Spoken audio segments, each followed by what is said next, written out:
Hey guys, welcome back to Wrestle News 365. Hope everyone is doing very well. As always, there is a ton of news stories to get into today. So let's talk about Bray Wyatt. Now, it feels like a million years ago that Bray Wyatt was actually released by WWE. Of course, he's still serving his 90-day non-compete clause as part of his WWE release.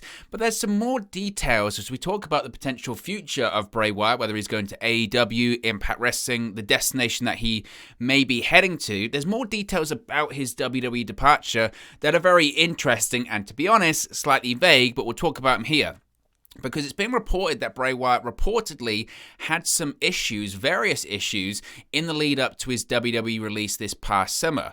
There were reportedly multiple issues in the lead up to WWE releasing Bray Wyatt, Wyndham Rotunda, back in the summer. Now, it was noted by Andrew Zarian of the McMahon podcast, which again, Andrew Zarian recently has had an frankly immense track record when it comes to all things pro wrestling, not just WWE, AEW as well. He was the first guy to say AEW is introducing a secondary women's championship. Specifically, he said it's going to be called the TBS Championship. He was bang on about that. He's been bang on about draft dates, etc. So he's got a lot of credibility here. So this isn't just a wish-wash make-up story. I do believe he's had the conversation, but it's interesting what he actually said.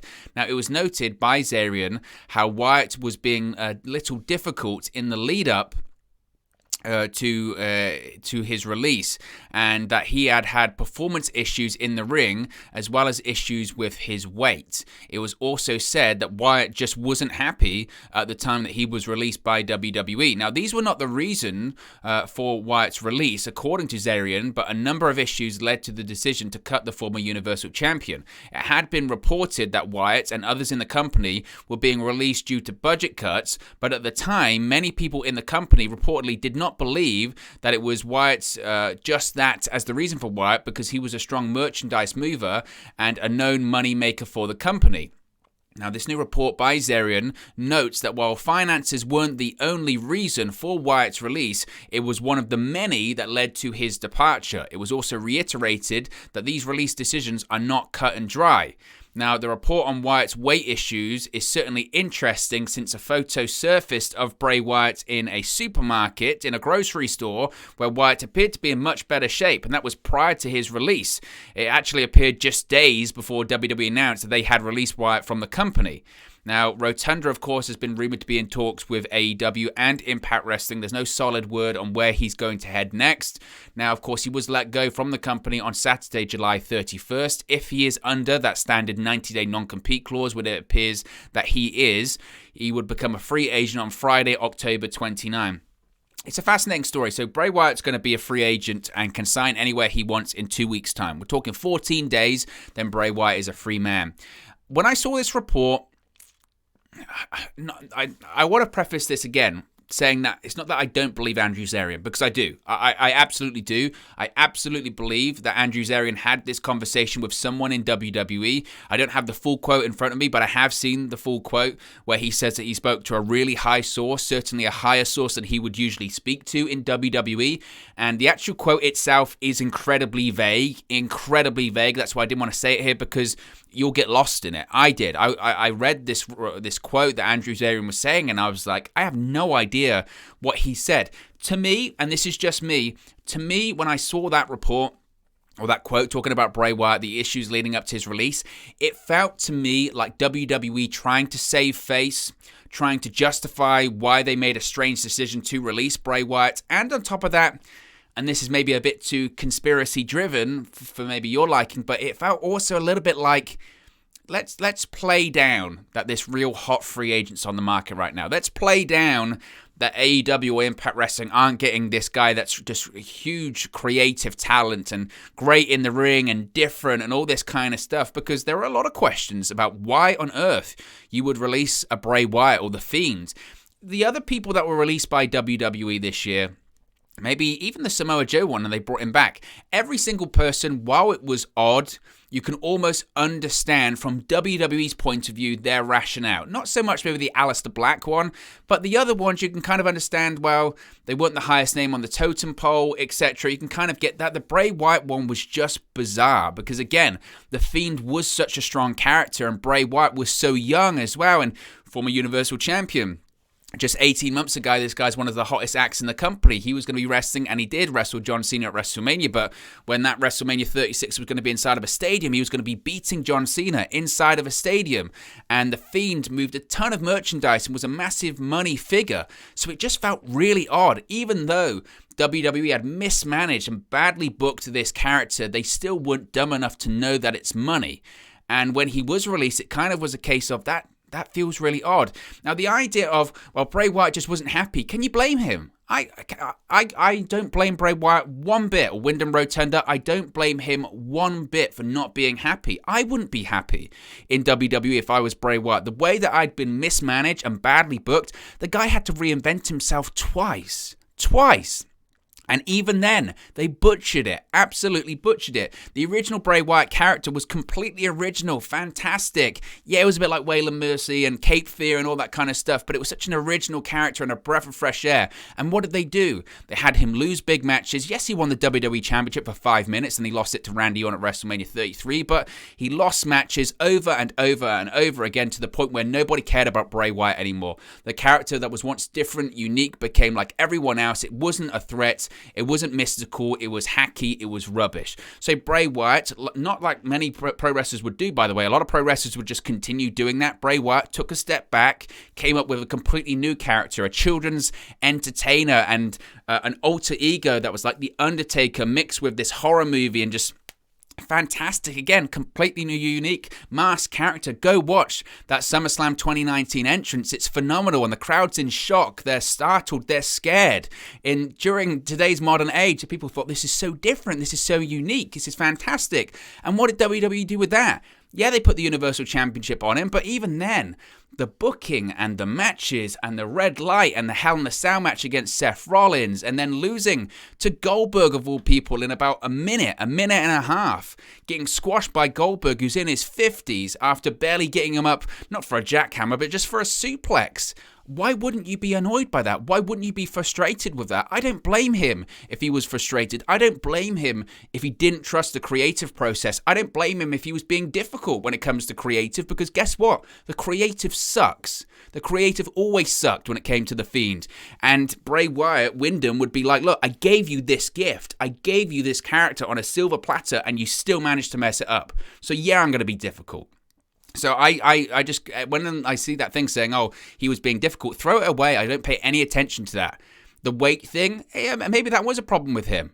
But again, in that picture on social media, it looked to be in pretty decent shape. And to be honest with you, is it a reason to let him go? This has hardly a guy that he was getting up to, like Yokozuna weight or something like that. If it was an issue, take him off of TV, like you've done for several other people in the past. Tell him, lose some weight, shape up, or you're gone. And it looked like he did. Again, it's not as if he's walking around like Butterbean or Yokozuna or anyone like that. Because, again, with all of those guys in the past, whether it's the Big Show, whether it's whoever, they realized, look, there's still money to be made here. And they left money on the table. So they can talk about, issues in the ring and weight issues and being difficult to work with. For me, it sounds like WWE trying to save face, going, no, we made the right decision. Oh, we made the right decision. Bray Wyatt, he's passed it. Or he's got these issues or this and that. I just don't buy it. Again, I nothing can justify that release to me. It can't. And I think wherever he goes, he will be a big plus to whichever company he signs with. There's kind of been this almost washing on social media, hasn't there? Of, Bray Wyatt wasn't actually that good and The Fiend wasn't that good. Come on. You weren't saying that 18 months ago. You weren't. And it's the same with Braun Strowman. People weren't saying that about him a couple of years ago. He was one of the hottest acts in pro wrestling. It's just revisionist history. That's the way I look at this one. Let's talk about Survivor Series and The Rock. Now, The Rock has been rumored for Survivor Series this year for a long time, hasn't he? Of course, it's going to be taking place in the Barclays Center, but The Rock isn't going to be there. It looks like former WWE champion Dwayne "The Rock" Johnson will not be appearing live at the 2021 Survivor Series pay-per-view, but WWE is still planning to celebrate his 25th anniversary at the event. Now, it was reported earlier in the year that WWE had plans for The Rock to appear live at Survivor Series in New York to celebrate 25 years since his WWE debut, which of course came at the 1996 Survivor Series pay-per-view, which was also held in New York City in Madison Square Garden. It was believed that this Survivor Series appearance would serve as the next move in a potential feud between The Rock and Universal Champion Roman Reigns to set up a match between the two at WrestleMania 38 in Dallas next year. But it's not going to happen because in an update, it was reported that NBC is scheduled to begin filming Season 2 of Young Rock in Australia in October. Andrew Zarian, once again of the McMahon podcast, noted yesterday that The Rock is scheduled to be in Australia for Young Rock filming at the time of the Survivor Series pay-per-view. So he ain't making it. He's not a case if he's on the East Coast or the West Coast. He's on the other side of the world. Now, obviously, because he's in Australia, it doesn't necessarily mean he won't be at the event in terms of via satellite, or he could appear into a pre-recorded message or whatever it may be, but live, it's not happening. It's not happening. And I roll my eyes when I see stuff like this or I hear stuff like this, because how many times have we heard this? Earlier this year when this stuff was reported, I said, I'll believe it when I see it, because we hear it every single year. WWE has plans for The Rock. They want The Rock at WrestleMania. They want The Rock at Survivor Series. And guess what? It doesn't happen. Because his schedule is just so insane. He's always filming. He's always got a project on the go. And, you need time to fit that in. And again, that's why I said earlier this year, I'll believe it when I see it. And we're not going to see it. WWE will still carry on with the 25th anniversary celebration. Again, I probably think he'll do a video. But I've said The Rock versus Roman Reigns. I've never really expected that to happen in Dallas. I never did. California next year, WrestleMania 39, that's where I think it could happen. That's where reportedly it looks like it's more likely going to happen. SoFi Stadium, one of the biggest stadiums in the world, certainly in America. I think that's the right place. California, Hollywood, The Rock, it all fits in place. And also, you can actually block that out way ahead of time. You can say, okay, we can't get you in 2022. What about 2023? Yes, it's way ahead of time, but that's how you have to book The Rock. So The Rock isn't going to be at Survivor Series Live. He might be at WrestleMania next year, but he's not going to be wrestling Roman Reigns. That's not going to happen. Now let's talk about an age issue reportedly on the WWE roster. This is interesting because WWE officials are reportedly looking at getting more younger talents ready for the main roster. This goes in theory to why NXT's been revamped recently. A new report from the Wrestling Observer radio show noted that WWE officials are very much aware of the idea that they have a lot of 40-year-old plus superstars on the main roster. This is said to be the reason for the recent NXT 2.0 brand changes, as the company absolutely realizes they have to get wrestlers in their 20s ready for the main roster. Now, while there might be a feeling among some fans that WWE is in denial over the shape of the main roster, especially when it comes to the age of current talents and the lack of younger stars for the future, that is reportedly not the case, as officials are more than aware of the problem and are making changes to fix it. We've said this for a while. I think it was the Royal Rumble. Was it the Royal Rumble earlier this year? Was like the oldest Royal Rumble in WWE history in terms of talents that are in there. WWE, as of right now, has 22 main roster superstars who are 40 or older. Now, obviously, being 40 or older is not a bad thing. Previously in the 90s, if you were 40 or older, you were washed up, you were finished. It's not the case anymore. People take way better care of themselves, and wrestlers' career is far longer in terms of prime, right at the top of the industry, longer than it's ever been. And I don't mean this to be WWE versus AEW, but in comparison, AEW's roster, yes, you've got some of the older figures in there. You've got a lot of younger, really promising talents on that roster. Whether it is Hangman Page, whether it's Adam Cole, whether it's Top Flight, whether it's whoever it may be, Darby Allin, Sammy Guevara, MJF. They're guys in their 20s, early 30s. They've got plenty of years left, and I'm missing a load of names out there as well. WWE has those names, but let's face it, their main roster certainly is far older, and in 5 or 6 years, it's going to be a problem. It's going to be a problem for WWE, and I think they've realized it's really now or never. That's why they've gone with the NXT model of getting these younger guys in, because they're screwed otherwise, basically. They've got 22 main roster superstars who are 40 or older. This includes Asuka, who's 40, Cesaro, who's 40, Finn Balor, who's 40, Kofi Kingston, who's 40, Randy Orton, 41, Nakamura, 41, Shayna Baszler, 41, The Miz, 41, Dolph Ziggler, 41, John Morrison, 42, Sheamus, 43, Tamina, 43, AJ Styles, 44, Jeff Hardy, 44, Titus O'Neil, 44, Bobby Lashley, 45, Bobby Roode, 45, Rey Mysterio, 46, Shelton Benjamin, 46, MVP, 47, Edge, 47, R-Truth, 49. You've also got part-timers like Brock Lesnar, who's 44, John Cena, who's 44, Bill Goldberg's 54. And in addition to that, you've got a lot of talents on the roster that are going to be 40 very soon. Natalia's 39. Damian Priest, who's seen as an up-and-comer, he's 39 as well. Obviously, age is just a number, but if you're looking at long-term planning, it is an issue, certainly for WWE. Arguably, what made the Attitude Era so successful for WWE is at that time, they were guys that were in their early 30s, mid-30s. That's why they had the real, those stars like The Rock and Steve Austin. People forget Steve Austin retired when he was 38. He was in his prime. And they had so many young stars at that time. They had the youth movement. That's why they were content to let go your Hulk Hogan's and your Randy Savages, etc., because they were going to a youth movement. And eventually it paid off for WWE, but they need to do something about that soon. Now, that's not to say that these people that are in their 40s don't have anything to offer. They do. But I think the concern is when you look to NXT, you go, where are those next stars? Where are they? Because certainly on the AEW side of things, they've got those stars ready and they can step up at any time. And I think that's a concern for WWE, I really do. Speaking of NXT, one of the stars on NXT is reportedly going to get a makeover soon, because Cameron Grimes is reportedly set for a makeover on the NXT 2.0 brand. Now, this week's NXT 2.0 episode featured a backstage segment with Grayson Waller and Grimes, where Grimes asked Waller how he easily landed a date with a random woman backstage. Waller suggested he clean up his look, shave his chest, and fix his appearance. Waller also introduced Grimes to the world of dating apps. This came after Grimes tried to walk two women the week before as he prepared for his singles loss to Pete Dunne. Now, people thought this was a bit weird, a bit random, but in an update, Grimes is reportedly getting a makeover in coming weeks on NXT television, according to Wrestling News. There's no word yet on what this makeover is going to look like, but it has been noted that Grimes was not moved to Raw or SmackDown after being rumored for a call-up because WWE Chairman and CEO Vince McMahon wanted to make changes to, quote, the presentation of his character. So, and to be honest with you, this isn't a surprise to me, because if you look at Cameron Grimes, Vince McMahon obviously likes the character. He likes the way he can talk. He likes his over-the-top expressions. He's like his laugh, his catchphrases, all that kind of stuff. But you can't tell me Vince McMahon looks at Cameron Grimes with the hairy chest, with the big beard and all this kind of stuff and goes, yeah, that's just not what Vince McMahon likes. And that's the problem with WWE is, of course, it gets cookie cut. Everyone looks the same. But I wouldn't be surprised if they shave his chest, if they have him cut his beard, his hair, all this kind of stuff, because that's what Vince McMahon likes. You can't convince me, can't not convince me that Vince McMahon takes one look at Cameron Grimes and goes, oh, shave his chest, or all this kind of stuff, because that's what he's like, and it's not a surprise. It's not a surprise at all. So we'll have to wait and see what happens when it comes to Cameron Grimes.